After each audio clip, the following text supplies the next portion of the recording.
दोस्तों, कोरोना काल जब आया था तो वो सबके लिए भारी था। चाहे देश हो विदेश हो, कोई भी ऐसी जगह नहीं थी जहां पर कोरोना महामारी नहीं फैली हो। दोस्तों, हमारे देश में भी कोरोना बहुत ही विकराल रूप लेकर आया था। बहुत लोग इस जहां को छोड़कर चले गए थे। इसी बीच में एक व्यक्ति अपनी पत्नी के साथ कुछ गलत करना चाहता, 7 महीने की वो गर्भवती होती है, उसके साथ संबंध बनाना चाहता है। पत्नी यहाँ पर मना कर देती है।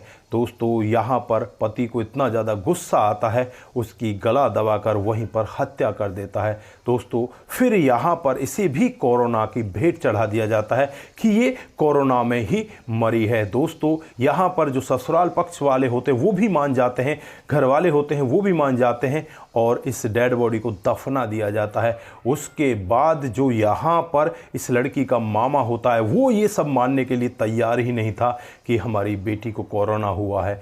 वो यहाँ पर पुलिस स्टेशन में जाता है और पुलिस स्टेशन में जाने के बाद यहाँ पर इस लड़के के खिलाफ मामला दर्ज करा दिया जाता है। उसके बाद जब पुलिस हरकत में आती है और इस लड़के से पूछताछ करती है, इसे अपनी गिरफ्त में लेती है, तो एक बहुत चौंकाने वाला खुलासा होता है। और 5 साल बाद साल 2025 में 3 सितंबर को जब कोर्ट के अंदर एक सज़ा सुनाई जाती है तो यहाँ पर इसी लड़के को सज़ा सुनाई जाती है। और यहाँ पर जब उसके कारनामों के बारे में बताया जाता है तो हर कोई व्यक्ति ये सुनकर एक बार के लिए दंग हो जाता है। दोस्तों, अगर आप लोग भी पूरे मामले को डिटेल से जानना चाहते हैं तो वीडियो को ज़रा सा भी स्किप ना करें, लास्ट तक वीडियो को ज़रूर देखिएगा। आगे बढ़ने से पहले हमारी वही रिक्वेस्ट कि जो हमारे चैनल के साथ नए हैं कृपया करके चैनल को फॉलो कर लें, बेल आइकन को ज़रूर प्रेस करें। नमस्कार, जय हिंद। आप देख रहे हैं APH न्यूज़ राहुल रावत के साथ। दोस्तों, 3 सितंबर 2025 का वाक़या होता है। उत्तर प्रदेश के मुजफ्फरनगर के एक कोर्ट के अंदर सुनवाई चल रही होती है। सामने कटघरे में एक आसिफ नाम का लड़का खड़ा होता है। दोस्तों, जज साहब उसकी तरफ देखते हैं और देखकर यही सज़ा सुनाते हैं कि इसे 10 साल की कठोर सज़ा सुनाई जाए और 56,000 रुपये इसके ऊपर जुर्माना लगाया जाए। दोस्तों, यहाँ पर सज़ा सुना दी जाती है और सज़ा के बाद जो आसिफ होता है उसे गिरफ्तार करके जेल के अंदर ही बंद कर दिया जाता है। दोस्तों, उसके बाद यहाँ पर जो लोग बाग होते हैं वो बातचीत करने लगते हैं कि लड़के को सज़ा हुई क्यों है, क्या कारण है। तो यहाँ पर जब इस मामले के बारे में डिटेल से खंगाला जाता है तो पता चलता है कि साल 2020 की शुरुआत में ही जो लड़का है आसिफ, इसकी शादी होती है तसब्बुम नाम की लड़की से जिसकी उम्र 22 साल होती है। दोस्तों, शादी के कुछ दिन बाद ही ये गर्भवती हो जाती है। लगभग ये 7 महीने की गर्भवती होती है और अचानक ही यहाँ पर इसका पति इसके साथ ज़बरदस्ती करने लगता है। ये बार बार अपने पति को रोकती, मना करती कि तुम मेरे साथ ऐसा मत करो क्योंकि 7 महीने की मैं गर्भवती हूँ, मेरे बच्चे को परेशानी होगी, मुझे परेशानी होगी। लेकिन यहाँ पर ये मानता ही नहीं। फिर यहाँ पर पत्नी इसे साफ मना कर देती है कि तुम मुझसे अब टच भी मत होना, मुझसे दूर रहो।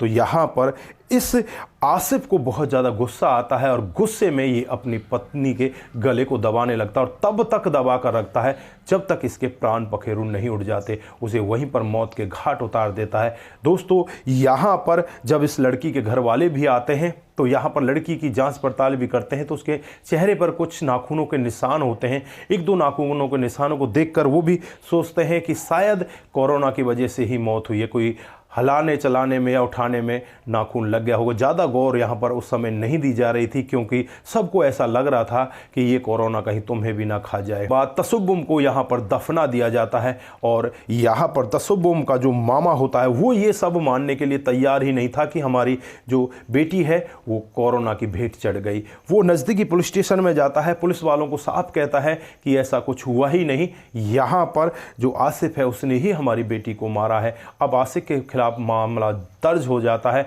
और पुलिस यहाँ पर आसिफ को गिरफ्तार कर लेती। गिरफ्तार करने के बाद जब उसे पूछताछ की जाती है, पुलिस अपना रवैया दिखाती है तो आसिफ टूटने लगता है।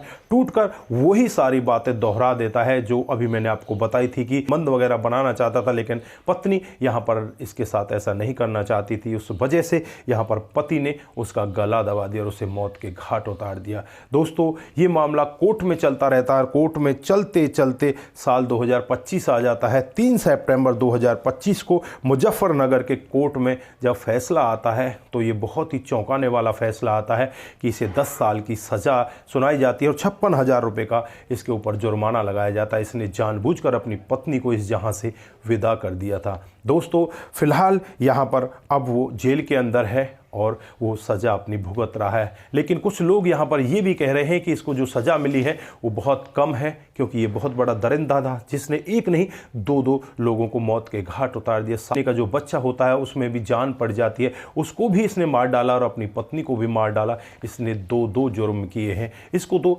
फांसी होनी चाहिए थी।